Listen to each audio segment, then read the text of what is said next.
This is the story of Hinterkaifeck murders, and it is one of the most disturbing unsolved cases in history.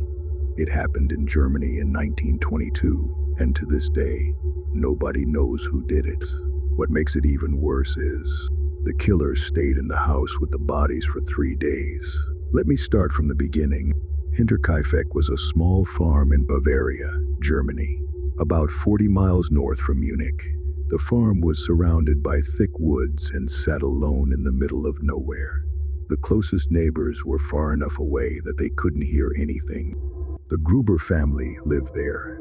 Andreas Gruber, who is 63 years old, his wife Kazilia, who is 72, their daughter Victoria, who is 35 and widowed.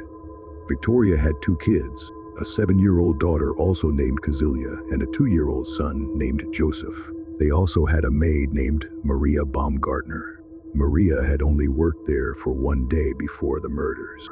Before I get to what happened, I need to tell you about the strange things happening at the farm in the months before, because looking back, these were clear warning signs, and they ignored every single one.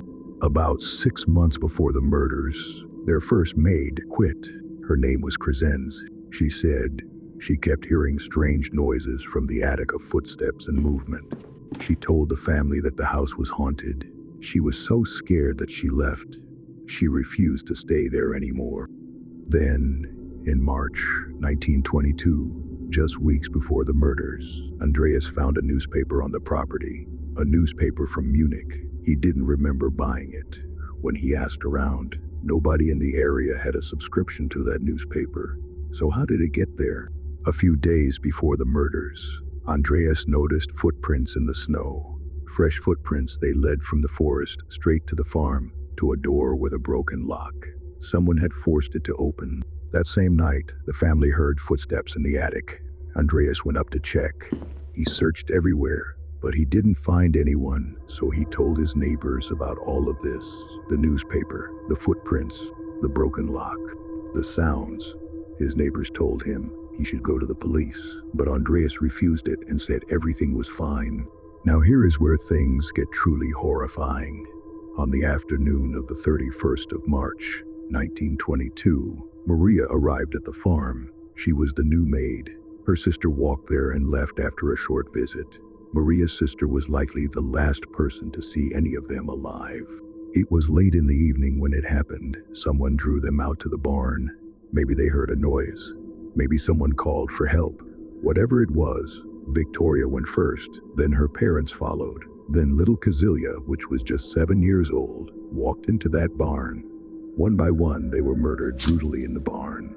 The killer used a mattock which he took from their own barn and used it to kill them, blows to the head over and over.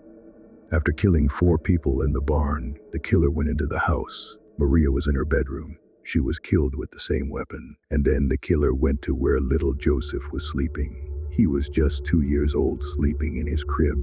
The killer murdered him too, and the entire family vanished in a single night. But here is what makes this case so much worse. The killer didn't leave after murdering 6 people.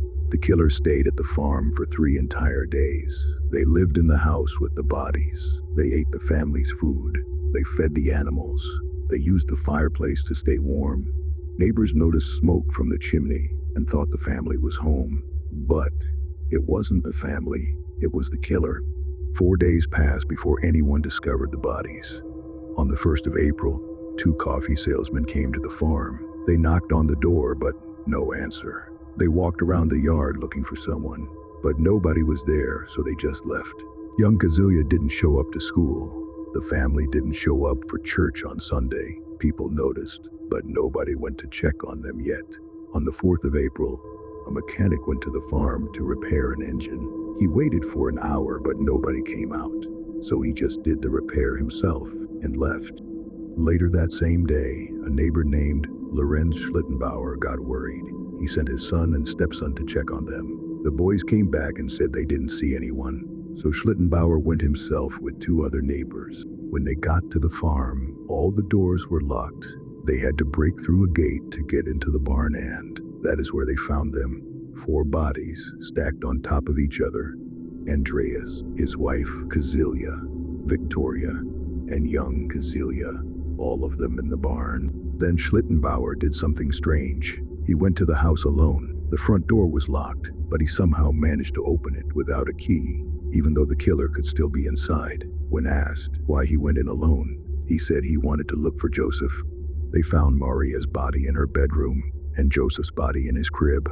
All 6 of them were dead. The police were called immediately. The investigation started right away, but it was already too late. The crime scene was ruined. Neighbors walked through the house. They moved the bodies. They touched evidence. Some people even cooked meals in the kitchen. The next day, a court doctor performed autopsies right there in the barn. He confirmed that a mattock was the murder weapon. There was something else, though something that still haunts people who study this case. Young Kazelia, the 7-year-old girl, had been alive for hours after the attack. While she lay there in the barn, bleeding and dying, she tore out clumps of her own hair. The autopsy found the hair still clutched in her hands. The police thought it might be a robbery at first, but then they found a large amount of money still in the house. The killer hadn't taken it, so it wasn't about money. They also discovered that someone had fed the cattle recently. Bread had been eaten from the kitchen. Meat had been cut from the pantry. Someone had stayed at the farm after the murders. The investigation went on for years, decades even, but they never found the killer.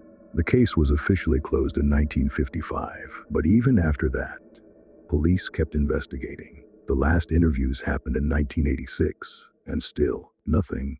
There were plenty of suspects. Let me tell you about a few of them. First, there is Lorenz Schlittenbauer, the neighbor who found the bodies. Remember how he unlocked the front door without a key? A key had gone missing from the house a few days before the murders. He also moved the bodies and disturbed the crime scene. Later, he made comments that suggested he knew details only the killer would know. He spent the rest of his life being accused.